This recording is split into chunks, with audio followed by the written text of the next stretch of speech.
Hello, Fight Fitters. Welcome to the podcast. We've got Shek today. Am I looking there or there? Which way? Whichever, mate. You don't have to look at me if you don't want to. I wanted to look in your eyes. You can do if you want to. I mean, green and beautiful eyes. Some say hazel, some say green. Oh, yes. So Shek, guys, is revolutionizing the fitness industry with FightKids. FitKids. FitKids, yes. FitKids. FightFit Kids. FitKids, yeah. Tell us about that, man. That's a really cool initiative. So we started in 2013 in, I think, term 4. So Sam's a school teacher. I'm a school teacher. And I started working at FightFit. I'd just help out here and there. Sometimes I'd go and train there. And Bash gave me a lead. It was a kid. So I started training the kid, and then me and Bash were having a conversation. So who's Sam? Sam Battaglia. Yep. So he trains here. He takes classes. So I've noticed that you and Sam are doing, I see you guys every Saturday together. So you guys run that together. Yeah. So Sam and I run the FitKids program. So we both do the classes. We talk about some of the kids, talk about what we're going to do in the classes and planning ahead, et cetera, et cetera. So yeah, me and him. So I started taking that kid, and me and Bash were having a conversation about, there's no one really doing kids boxing around the area or really anywhere in Melbourne that you really heard of. So he's like, you should have a go. I was like, all right. So I started doing the kids classes, and I was wondering who would be perfect to help me. And I asked Sam, and he's like, yep, let's do it. So it actually started off as a real casual side sort of business thing, no marketing, really very little planning. And the first term that we started, it was at the old gym in South Melbourne. Oh, yeah. And that's been going on for quite a while then. Yeah. So it was started there, and we called it FightFit. That was the name. We didn't have any other name for it. And we used to get, sometimes we'd get 1 kid on the Saturday, sometimes we'd get 5. So a real variation. And we only started with the 1 class. So we started with 1 class. We didn't really have an age group. It was just whoever wanted to come came along. And now you've got different age groups. Yeah, so we've got a 5 to 8-year-old age group, a 9 to 13-year-old age group, and a 14 to 17, which we only started recently. Right. Yeah. The reason I find this concept really interesting, what I wanted to talk to you about today, is the education system is, I think it really lacks this type of education in a way. Yep. I think that if I have learnt these sort of skills and the discipline and the humility that comes with training any form of martial arts as a youngster, I think I would have been much better for it today. Is that does that play into your reasoning at all? Sort of. I mean, I did it just because I'm so passionate about boxing and physical fitness. And when I was teaching, I was lucky enough that in the latter part of my years as a teacher, my principal allowed me to take boxing classes at school. So I'd take lunchtime boxing classes at school. I'd teach some of the kids in my classroom, if we had a few minutes spare. So I was lucky in that sense. But generally speaking, at school, they don't really have any martial arts programs. We used to run unless you've got a cool teacher like you.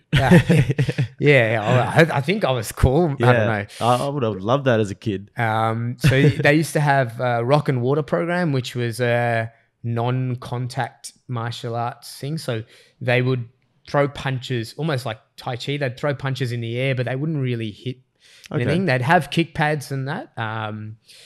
That they did that. So that was really good for confidence and working out how to deal with conflict and being confident in those situations. But yeah, I think that in schools there's definitely not enough physical education or not enough emphasis put on physical education and the different areas that kids can excel in. As far as I know now, they're starting to sort of go into those areas. Some schools do talk about like the ecosystem gardening. Right. Some schools do woodwork. It's a bit more emphasis or more value placed on different areas in school, as opposed to just literacy and numeracy or maths, reading and writing, because you still can do numeracy and literacy when you're doing art, everything's connected, I think. Do you think that there's a lack of creativity in schools and a lack of emphasis on valuing individuality and creativity in schools? It's hard to say. I mean, I only really taught at my school, and prior to that, I just did work placements, so 2-3 weeks in different schools. So, at my school they were pretty good. Like we used to do this thing called Cine Club, where the kids you'd put them into groups and they'd have to come up with a script, storyboard. Each person in their group had to have a role. Sick. And Awesome. they made a movie. So, and they would have to film it. They would have to edit it. They would have to cut it, put everything together. And the teacher, me or whoever the other teachers were around, would just sort of assist them. But they ended up making a movie. We sold out our hall. We got in popcorn. And the parents and the kids came, and we made it like a movie release. So we'd have red carpet, bollards. Awesome. The movies would be played on the big screen where we had our assembly. So like I said, we were lucky at our school. We did try different things like that. That's cool. That's awesome. And the kids used to love it, but it was fucking hard work. Yeah, because, big time. The internet would go down. Sometimes the apps wouldn't work. Sometimes the videos they recorded wouldn't upload, and then a kid would be away, so you couldn't do their part, so you'd have all these different challenges. But we always managed to get through them. That's awesome. It'd be pretty inspiring for young people to be doing that sort of thing as well. And how old were these kids? So I did it with grade 4s. Wow. So Cool. 10, I think, about 10. You'd probably be really surprised by some of the sort of stuff they'd come up with as well. Oh man, they had awesome stories, like concepts and all these. Yeah, very, very funny, very funny stories. I wish I had the movies still now. Yeah, to watch and show you. Yeah, some of them were very funny. Yeah, I made one in year 12, I think, and I was very much a last minute student, so I put it together like the day before it was due, and it was not very good. But I just got my little brother to be an actor. But it's always good fun, isn't it, doing something like that at school where you can be a bit more creative and put a bit more of your own individual touch on it and stuff. Yeah, I think so. It's almost like a passion project, I guess. Yeah. How have you found the reaction of parents to FitKids? Well, the parents that come in are generally pretty positive. I haven't had any sort of negative vibes or negative reactions from any of them. We make it pretty clear that it's a non-contact program, so the kids don't spar each other. However, they do spar Sam, myself, and any of the other trainers. So we're really clear on it's non-contact. Bash them. Yeah, definitely. Drop them with a really good body shot. Yeah. Actually, don't tell your mum, kid. Yeah. We'll say, don't get up from there. So we do that. After the parents watch our program, if they're skeptical, they come in and see what they do. They pretty quickly turn it around. They go, okay, well, it's not purely boxing. We focus on coordination, gross motor skills, strength, so core strength work, overall body strength work. We do things like bear crawls. They'll push the sled. They'll do wall sits. They'll squat. They'll do lunges as well as boxing. They'll learn how to kick. So all of those things we combine. So in a 45-minute lesson, you might warm them up 10, 15 minutes, boxing another 10 or 15, and then the last 10 or 15, you might do a little bit of boxing and then some core strength work or overall strength work. So if they were apprehensive, they would come and watch that, and that's a pretty impressive sort of list of things to do for young people. I think so. And having access to a gym like this for a child that's anywhere from 5 all the way up to 17 is pretty awesome. I don't know. I mean, apart from maybe a gymnastics gym. They have huge spaces. I don't really know any other sorts of establishments or that would have kids have access to so much different equipment that they can use safely with a trainer, qualified trainer or qualified school teacher / trainer, right? Being, watching them and giving them instruction.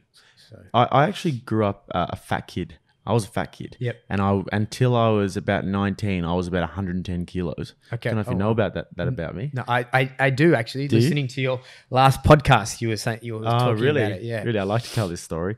And then when I started boxing, when I went to London, Yep. I started. Were you 19 when you went to London? Yeah. Yep. Yeah. And I lived there for 3 years. And shout out to my coach, Ed Dewberry, one of the greatest men I've ever met. He helped me. Where in London? In Hackney. Hackney. In Okay. the hood. Okay. And he helped me to, he coached me through my time in London and, helped me to grow as a person and also shrink as a person a little bit. And Literally. the thing that I feel like is that I didn't know how to exercise. Yep. And I'd gone to the gym a little bit. I'd lifted a little bit of weights. I'd played a little bit of footy, but I didn't understand what it was like to have a regimented exercise regime that was consistent and that was, balanced. And I'm still learning every day, but obviously, I think it's important to instill that from a young age. And if I hadn't known that, but perhaps I never would have let myself blow out to that big size. And I think it's cool that those young guys and girls are learning from a young age how to exercise. Yeah, definitely. And I think, they come to a space where they feel comfortable to be themselves and comfortable to fail.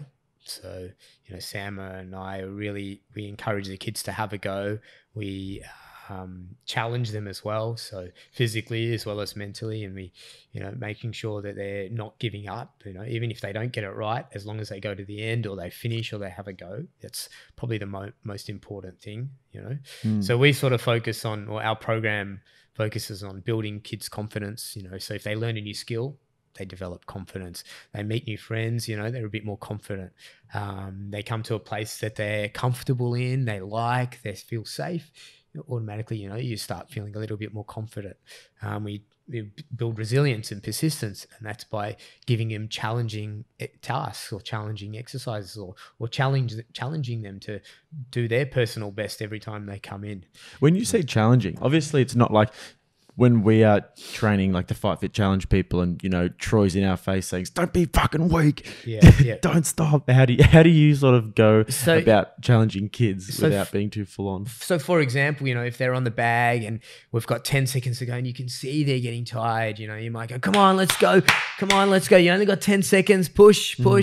So anything as simple as that. And you see they sort of perk up, or I'll go around if I see a child who's really struggling, I'll go to their bag and I'll start punching their bag, and you immediately see, I've got to keep up with the coach, and they start picking up their work rate, or they start, pushing themselves a little bit more. So you got to, as you're taking the class, you got to keep your eye out for these sorts of things and look out for kids who are sort of doing really well. You say, well done, you're doing awesome. Kid who's struggling a little, you might spend a bit more time with that child. And maybe give them a bit of an ego boost by saying like that, you got a really nice right hand or something like that. Exactly right. Yeah. Be really specific with the praise or the compliment that you give. So not just saying, good work. You say, mate, that right hand you threw just before was awesome. You brought your right hand back to your head, you turn your shoulder, and so they know what they've done well and why. And you must see quite like a marked difference in some of the kids that come consistently, because when they first get there, it might be a little bit like you're shy. I mean, kids are normally pretty adaptive, but when they first get there, they might be a bit shy, and this is quite a foreign sort of environment, boxing bags and all that sort of stuff. And I always see them running between the bags. That's kind of a off topic, but like they're hilarious. But when they come in from when they come into a few weeks later, you must see a bit of a difference in their confidence, in their attitude, and the way that they maybe approach the sessions. Yeah, huge. We've had, I'll give you an example of this one girl. She came, her mum brought her to the old gym. Okay, so that was over 3 years ago, and she was, I think, 4 years old. So Sam and I didn't want to take kids that were younger than 5 because we find that they really struggle physically and also mentally to stay focused.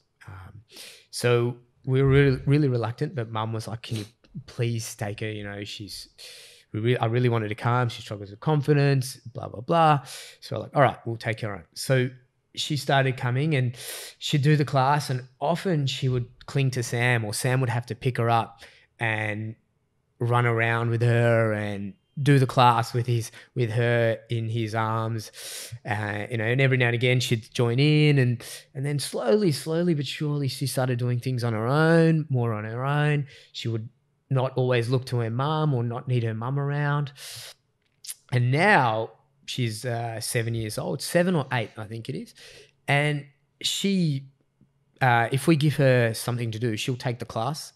I'll go, can you take the class of burpees? She'll go to the front. She'll take the class of burpees. Wow. So can you go take the class of star jump? So we'll say, Christina, can you edit that bit out? Yeah, sure. So you go, can you take 15 star jumps?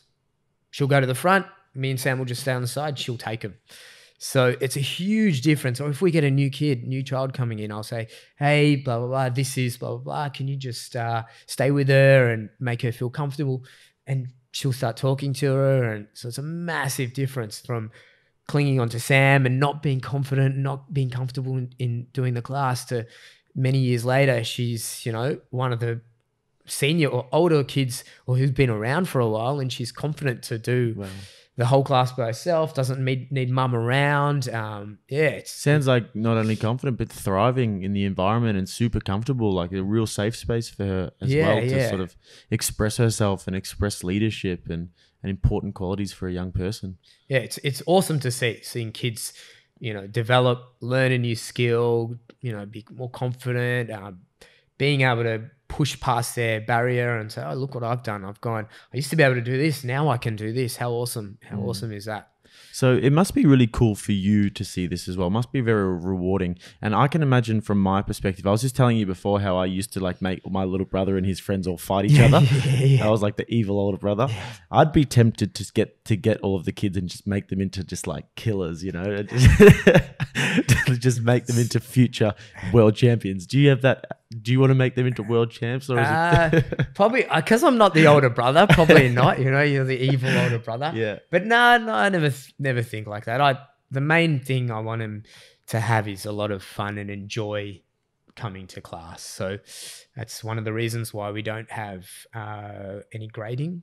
So no belts or grading classes.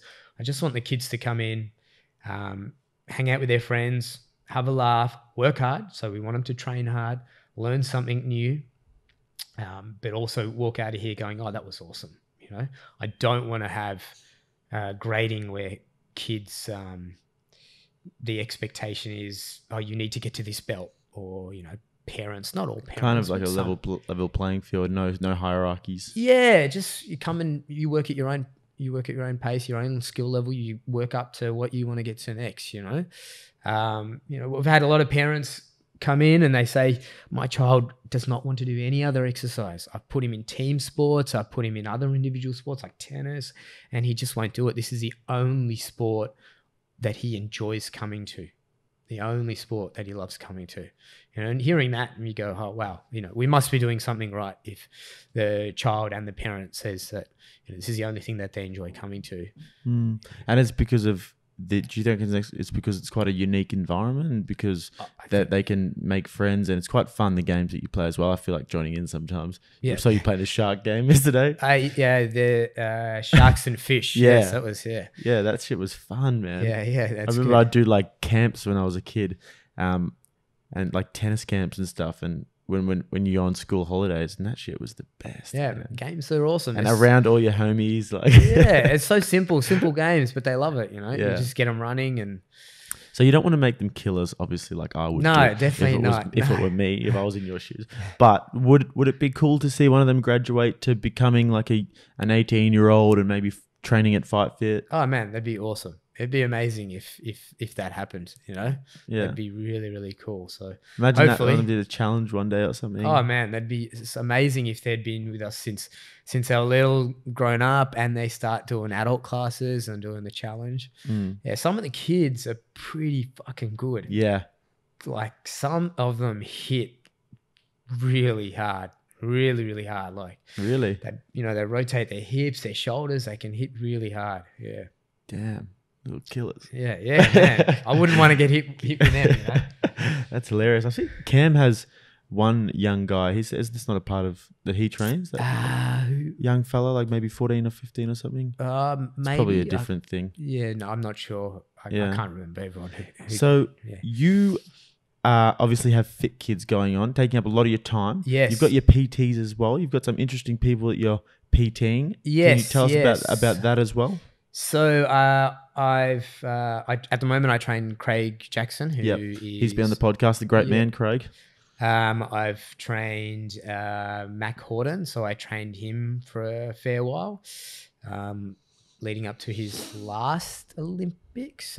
So he was coming in on Saturday morning, so I'd train him. I've trained Jordan as well, as another swimmer. Jordan Merrilees. Yeah. So I do get to meet some interesting characters. I've met. I currently train someone who owns various establishments around Melbourne. So night spots around Melbourne, which is awesome. You just talk to different sorts of people. They have so many different stories. Yeah, I get to meet people who are partners in an accounting firm. Just people from all walks of life. And you find that pretty rewarding? Yeah, the PT I love side of thing and having Yeah. that one-on-one interaction where you can sort of help somebody, I guess. Yeah, definitely. I love that one-on-one interaction, and I'm comfortable enough or confident enough to be myself, which is, I'll say some funny things or I'll yell or, Yeah. So I'm comfortable enough to be myself. And the people that I train are also, they're open to just different sorts of people. Yeah, that's or cool. quirky people. If that's, Well, we've way got a to lot put of it, them. We've got a lot of them around here. So yeah, I really love training people and improving their boxing skills, improving their fitness. Is there anything that you particularly look at as something that you would say is maybe niche for you, like an area that you look at as something that you particularly like to improve with people, or a way that you like to go about training people? I love taking people who've never boxed before. Right. Just the rawest of raw people in boxing, because they don't have any bad habits. You teach them from the ground up. I'm very patient, and I think that I'm able to explain things very clearly because I have a teaching background. So they're my favorite people to train, just people from scratch, just slowly build them up and seeing some of them progress from where they started to where they are now. You go, well, they don't remember, but I remember. I go, when you started, you were shit house. Yeah. You couldn't fucking even stand. You had no balance, and you look at them now and they're throwing, left hooks and body shots and moving around. It's awesome to see. That's cool. Yeah. I mean, I'm certainly not crash hot, but I was actually looking at videos a few weeks ago of me when I first started with my coach in London. Yeah. And I was like, God damn, I thought I was hardcore back then. I walked into the gym on my first day and I was raw as raw. Yeah. But, I'd been in a few street fights in my time and thought I knew how to throw a punch. And then when I got to the gym, it was in Hackney in East London. And, there were some pretty serious dudes there. Yeah. And my coach said, I'm not going to try and do his accent, but he goes, so, you ever done any boxing before? And I was like, oh, I know how to throw a punch. He's probably like us. Yeah, he was like, oh, yeah. He goes, okay, yeah, cool.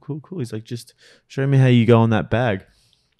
So I walked over to the bag and I just started wailing on it, just throwing these haymakers, like coming from all directions. Yeah. And I was just like, yeah, man, I could feel him looking at me and I was thinking, this dude is impressed. Meanwhile, he's probably going, who the fuck is he? He's got no idea. I felt him looking and then he goes, all right, stop. And I was like, okay. I turned around and waited for a compliment. And then he goes, I don't know who the fuck told you could throw a punch, but they was lying, man. And it just shattered my thoughts of what I thought I was, or what I thought it meant to like be able to throw a punch.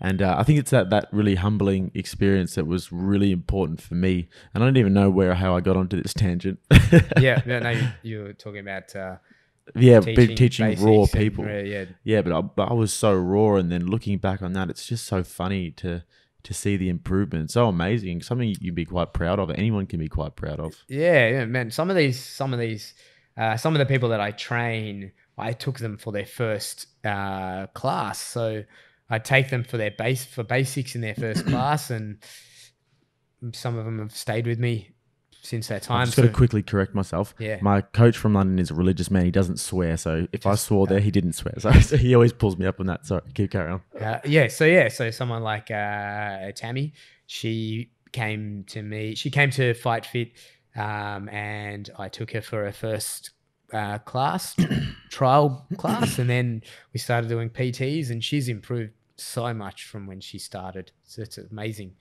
And do you see that more of like the mental side of things, the physical side of things? What do you see as the most rewarding thing for yourself? As in, to see your clients improving in certain areas. I love to see their boxing skills improve the most, and then of course the other stuff, the fitness and the focus and that. But I love seeing their boxing skills improve, like being able to slip, being able to weave, throwing punches out of their head movement, and just being able to move and like have rhythm and stuff. It's so cool when you see that. It's a beautiful thing to see. You see that? You see quite a bit around here. I mean, there's a few guys like one off the top of my head, Frankie, the bald guy with the tattoos who trains here. He did the last challenge. I think his real name's Brad. But everyone calls him Frankie. Oh, okay. Yeah, but he's one guy who, when he started, was like a freaking giraffe on stilts. He couldn't move and stuff. But nowadays, when we do sparring and stuff, he comes along and he hits a bag. He's done a challenge. And he looks really nice now. Yeah, he looks like he's balanced. He looks like he's throwing his punches using his hips and his shoulders and got a nice rhythm going. And it's like when you see that sort of thing, it's like, man, that dude, good on him, Yeah. It's great to see. Definitely, if you train consistently, the improvement will happen. And it's cool to see that around FightFit as well. And so, what about you, as in your boxing journey? Where did it all start for you? So I pretty much played sport my whole life. My parents put us into both my brother and I put us into sport, every single sport that Just for those who don't know, your brother is Bash, who owns the gym. Yes. And he's been living in your shadows for many years. Yes. And he's the evil older brother. Yes. Prick. Yes, the evil older capitalist brother. Yes. So he used to torment me from when I was little. I remember I would have a shower and the arsehole would come into the shower and he would grab the towel, all my clothes, and he'd just throw them in the shower and then fucking run out the door, close the door and run off. So I'd have wet clothes, wet towel and everything. That to my little brother. And I'd start yelling and he'd just be laughing.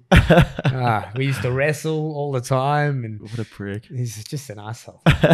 He's a good brother. He's a good older brother. He's all right. So he started boxing when he was 14 or 15 and I'm 3 years younger.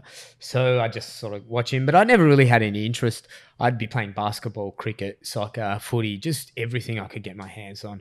And then I finished high school and sport sort of slows down a little bit. I reckon after you finish high school, you're not playing with your mates anymore. You start going to uni, you start developing other interests. So, I still used to go to the gym and do weights. I still used to play basketball, but cricket was sort of dying off. Footy stopped. Rugby, I used to play union for 4 years. That sort of stopped. And then I was sort of looking for something else, and I was talking to Bash, and I was actually going to go train at Malvern Martial Arts. And Is that where Nick Carra? Yeah, Nick Carra, Faisal, you started there. Nice. Dinesh started there. And then Bash was like, maybe come to Paul's. So Bash asked Paul if I could come. I started training there, and then, so I started when I was 19. So I started training at 19. I'm now 35. So I've been boxing at Paul's for about 16 years. Yeah. Wow. So, it's a lot of burpees, I'd imagine. Yeah. You guys do burpees at Paul's gym? Only if we fuck up. Really? If we're late or if someone answers their phone when we're training. No. Or if we fuck up, we do burpees, but otherwise we don't. 2 burpees. Okay. We do a lot of burpees for the challenge. No, I love it. I love seeing you guys being punished and in pain. I love seeing people's faces. I would love that too if I weren't the one on the receiving end of it as well. The key is not to give up. Even if you can't stay at his pace, you fucking go the whole time. You don't stop. It's been a real grind for me because, as you know, I'm doing this current challenge. I think I've said that about 5 times on this podcast. And I've done one last year as well. And last year, I never got all of the burpees out. Yeah. Because we do 300-400 sometimes. There's a lot. It's great. And I never got them all out. I tried. Yeah. But this year, I've really pushed myself. And there's one guy, Ollie, who I train with, an English guy who I don't train with him, but we do the burpees next to each other just because we both are trying to get every single one. I don't think there are many people in the class who can get to 400. Get to 300-400 sort of thing. And this time I've done pretty much every one. And the last time we did burpees, we did 250, 300, and I did every one. Oh, it's awesome. And it's that feeling afterwards where you're just like, yes, like you've pushed yourself mentally and you feel strong after that. I think it gives you that mental edge over whoever your opponent is as well, because you say, I've done everything possible.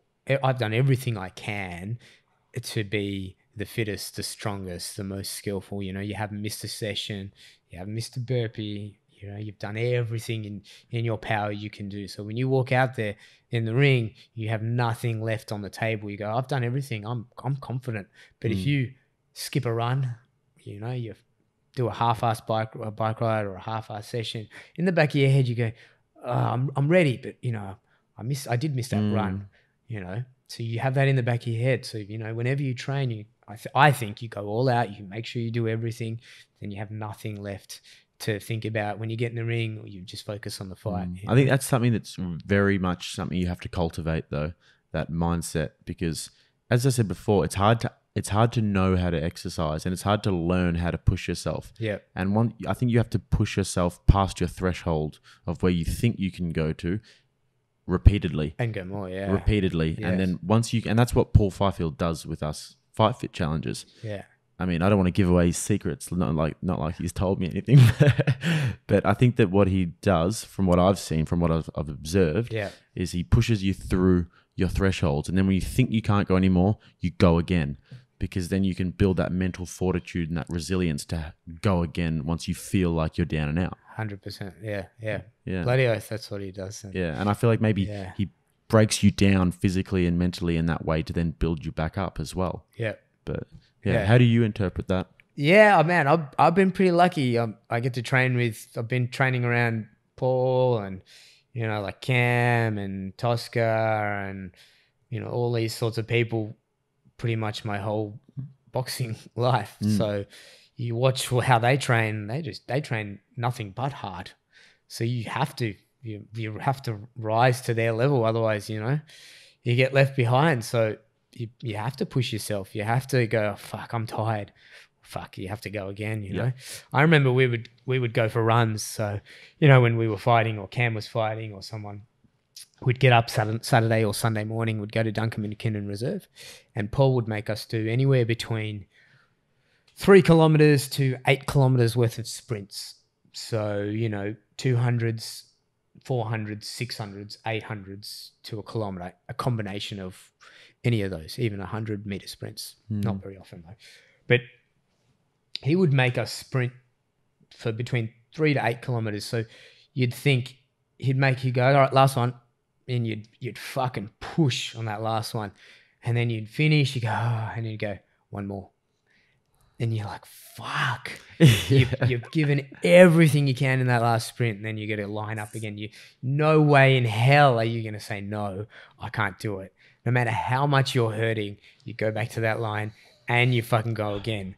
And it just, you go, oh, fuck, I made it through that all right. So then the next time you go back, you go, oh, I can do that. I could probably bite off a little bit more next time. And then all of a sudden you are leaps and bounds past where you thought you were once upon a time, or what you thought you could do once upon a time. Yeah, those running sessions are probably, I found them the most physically and mentally challenging things.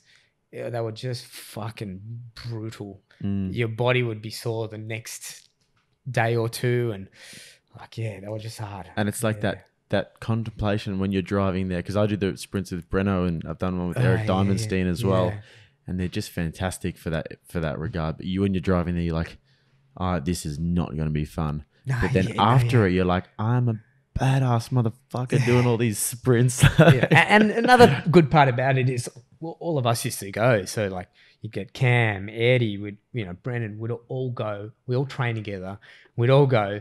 So we'd all hang shit on each other while we're totally fucked. Yeah. We'd run and then would finish and would hang shit on each other at the end, not during the run because we'd be too fucked to talk. Yeah. But it was like, it was like hanging out with mates. So you'd train and then you'd hang out. Sometimes we'd go and have breakfast and Yeah. So it's another reason to go.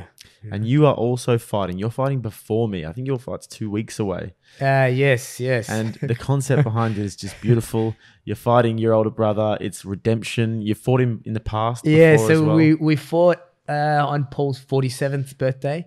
So that was in I fear the day that my 2006. younger brother is able to beat me up, by the way, which will happen because he's a physical beast. Is he? Carry on. Yeah, so 2006 we first fought at Paul's 47th birthday. So we both had full head of hair. Bash had this fucking disgusting haircut. Yeah, short hair here and a massive mullet Yuck. like down here. I've got all these on video. Oh, So we might have to fought do something with then. those. We fought at his 50th. That was a brutal fight. We fought outside, so we had an outdoor ring. It was hot. Both of us were just covered in blood, both our faces. My foot had a blood blister, the whole of my foot Oh my God. after, because it was so hot. Wow. That was awesome. And then we fought one more time, and then this one's his 60th birthday. So we are This having one coming. have another punch on. Yeah. Yeah. So main fight again. Yeah. And it's like you have walkout music. And I have walkout music. We hit each other. We don't really hit really hard. Body is fair game. Yeah. To the head, we'll hit each other, and it's serious, but it's also a bit of fun. So, the last time Bash came out, he came out in a stretcher and a dress. I came out in tight leather shorts with a belt and a gold sequence top this time. And he came out to, what's that song? Do You Really Want to Hurt Me? Do you really want to? Yeah. And I came out to LL Cool J, Mama Said Knock You Out. Nice. So this time I've got some different music. I won't tell you what it is No, yet. please don't. I can't wait. I'm getting some shorts made. Bash has got his outfit. I don't know what music he's got on. So yeah, it'll be good fun. Wow, I can't wait, and I'm going to be in attendance there. Yes, I think I don't know who I'm going to root for. I might just sit on the fence for that one. Do we have a booking? definitely. all my friends are going for him. All his friends are going for me. Yeah, well, Bash pays me, so I can't really. But I can't wait to see that, man. It's going to be fun. There's a few other fights on that day. It's going to be an awesome day. Yeah. Is there anything else you wanted to sort of cover about FitKids and about anything? Just that I think that boxing in general has a really negative connotation attached to it. But I think that punching and sparring and fighting is just one aspect of boxing. Right. I think there's so many more things that are beneficial from boxing, like building confidence, developing friendships, developing resilience and persistence. I also think it develops self-control, discipline. There are so many benefits to boxing that I think that maybe the general public don't get as much coverage. Yeah, just general public or parents or whatnot just might overlook, and they think, oh, there was a death in boxing, which is really sad. But they think, oh, it's such a dangerous sport. But there are so many other things, like rugby's pretty dangerous, footy's pretty dangerous. I mean, granted, you haven't had any deaths, but you've had some pretty horrific. You have. Yeah. You've had. I mean, Travis Varco's sister passed away. Yeah, that's just one example. So you still get pretty horrific incidents that happen in those sorts of sports. So I think that boxing shouldn't be seen in such a negative light. I think it can be so helpful for younger kids and I think anybody as well. Adults. The story I was just telling you about, my personal story about how I thought I was a mad dog, and then I started boxing, and then not only did I realize that I wasn't shit, I also realized that what it takes to sort of to have that, to sort of build that self pride, as well, and also the mechanical, not the mechanical, but like what it is to fight as well. Yeah. Because if you get in a street fight, you think, oh yeah, it's a street fight, whatever. That's different. But when you actually realize, what it is, what it means to get in a fight, you don't. It's not something that you want to practice outside of a gym, I feel. No, man, I don't want to get in punch-ons. Yeah. Outside of here, I love sparring, and and training and, you know, sparring my brother and that. And it genuinely is a healthy way to sort of release any sort of pent up stress and bloody that we oath, have yeah. as well. If you're having a shit day and, you know, you've had a shit day at work or shit day at home, it's so good to come into the gym and just hit some pads or hit the bag and release some of that anger. And I think particularly young men as well maybe young women obviously would as well, but I know a lot of young men that I think could have particularly used boxing as a hobby, because I think that we all have a lot of, you know, testosterone, and there's quite a bit of sort of lack of communication about how you're feeling. Exactly, maybe. and not toxic masculinity, but you know, masculinity can be, you know what I'm trying to say. Yeah, and I think that it could be beneficial for so many people to get into boxing as well, and it certainly was for me. It certainly has been for you, and yeah, I would completely agree with you there. Yeah, so I mean, parents definitely should be bringing their kids to, even if it's not boxing, some sort of physical exercise, whether it's karate or, you know, footy or cricket or boxing or just something, not keeping him indoors on the video games or the TV.